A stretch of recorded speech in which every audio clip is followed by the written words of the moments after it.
പ്രധാനമന്ത്രിക്കെതിരെ മുദ്രാവാക്യം വിളിച്ചതിന് സമസ്ത നേതാക്കൾക്കെതിരെ കേസ്. നിയമ നടപടി ഏക സിവിൽ കോഡിനെതിരായ പ്രതിഷേധത്തിൽ. പ്രകടനത്തിൽ വിദ്വേഷം വളർത്തുന്ന മുദ്രാവാക്യം വിളിച്ചെന്ന് പോലീസ്. പ്രധാനമന്ത്രിക്കെതിരെ മുദ്രാവാക്യം വിളിച്ചതിന് സമസ്ത നേതാക്കൾക്കെതിരെ പോലീസ് കേസെടുത്തു. ഏക സിവിൽ കോഡ് നടപ്പാക്കുന്നതിനെതിരെ സമസ്ത കോർഡിനേഷൻ കമ്മിറ്റി കാഞ്ഞങ്ങാട് നടത്തിയ റാലിക്കെതിരെയാണ് പോലീസ് കേസെടുത്തത്. പ്രധാനമന്ത്രിക്കെതിരെ മുദ്രാവാക്യം വിളിച്ചതിനല്ല, പ്രകോപനപരമായ മുദ്രാവാക്യം വിളിച്ചതിനാണ് കേസെടുത്തതെന്നാണ് പോലീസ് നൽകുന്ന വിശദീകരണം. കഴിഞ്ഞ തിങ്കളാഴ്ച വൈകിട്ടാണ് കാഞ്ഞങ്ങാട് നഗരത്തിൽ സമസ്ത കോർഡിനേഷൻ കമ്മിറ്റിയുടെ നേതൃത്വത്തിൽ ശരീഅത്ത് സംരക്ഷണ റാലി നടത്തിയത്. കാഞ്ഞങ്ങാട് സംയുക്ത ജമാഅത്ത് ജനറൽ സെക്രട്ടറി ഉൾപ്പെടെ 100 പേർക്കെതിരെയാണ് പോലീസ് കേസ്.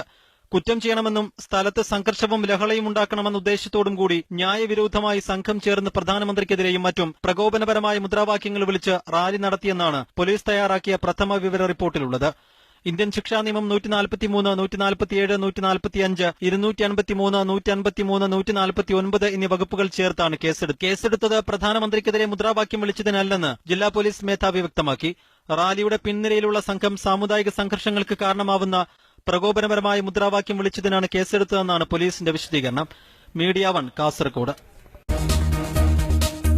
പ്രധാനമന്ത്രിക്കെതിരെ മുദ്രാവാക്യം വിളിച്ചതിന് സമസ്ത നേതാക്കൾക്കെതിരെ പോലീസ് കേസെടുത്തു. ഏക സിവിൽ കോഡ് നടപ്പാക്കുന്നതിനെതിരെ സമസ്ത കോർഡിനേഷൻ കമ്മിറ്റി കാഞ്ഞങ്ങാട് നടത്തിയ റാലിക്കെതിരെയാണ് പോലീസ് കേസെടുത്തത്. പ്രധാനമന്ത്രിക്കെതിരെ മുദ്രാവാക്യം വിളിച്ചതിന് സമസ്ത നേതാക്കൾക്കെതിരെ കേസ്. നിയമ നടപടി ഏക സിവിൽ കോഡിനെതിരായ പ്രതിഷേധത്തിൽ. പ്രകടനത്തിൽ വിദ്വേഷം വളർത്തുന്ന മുദ്രാവാക്യം വിളിച്ചെന്ന് പോലീസ്. ശരീഅത്ത് സംരക്ഷണ റാലി നടത്തിയത്. കാഞ്ഞങ്ങാട് സംയുക്ത ജമാഅത്ത് ജനറൽ സെക്രട്ടറി ഉൾപ്പെടെ 100 പേർക്കെതിരെയാണ് പോലീസ് കേസ്. കുറ്റം ചെയ്യണമെന്നും സ്ഥലത്ത് സംഘർഷവും ലഹളയും ഉണ്ടാക്കണമെന്ന ഉദ്ദേശത്തോടും കൂടി ന്യായവിരുദ്ധമായി സംഘം ചേർന്ന് പ്രധാനമന്ത്രിക്കെതിരെയും മറ്റും മുദ്രാവാക്യം വിളിച്ചതിനല്ല, പ്രകോപനപരമായ മുദ്രാവാക്യം വിളിച്ചതിനാണ് കേസെടുത്തതെന്നാണ് പോലീസ് നൽകുന്ന വിശദീകരണം. കഴിഞ്ഞ തിങ്കളാഴ്ച വൈകിട്ടാണ് കാഞ്ഞങ്ങാട് നഗരത്തിൽ സമസ്ത കോർഡിനേഷൻ കമ്മിറ്റിയുടെ നേതൃത്വത്തിൽ പ്രകോപനപരമായ മുദ്രാവാക്യങ്ങൾ വിളിച്ച് റാലി നടത്തിയെന്നാണ് പോലീസ് തയ്യാറാക്കിയ പ്രഥമ വിവര റിപ്പോർട്ടിലുള്ളത്.